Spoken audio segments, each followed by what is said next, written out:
Не знам как да правя тези пъпки. Просто вече не знам, нямам идея. Моля ви, пишете ми долу в коментарите как да ги оправя, защото аз... Не личи ли си? Поне кажете ми сега. Не личи ли си, защото има пъпки? И личи си! Личи си буквално. И затова аз трябва да се оправя по някакъв начин, защото аз на 2 април ще хода в един музей. И аз така ли да хода с пъпките? И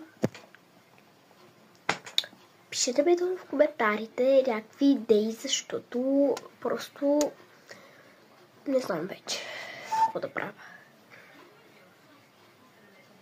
Това беше всичко от мен, което исках да попитам. Ако им да помогне този случай, който вие ми кажете, ще търся в Google просто нещо. Чао!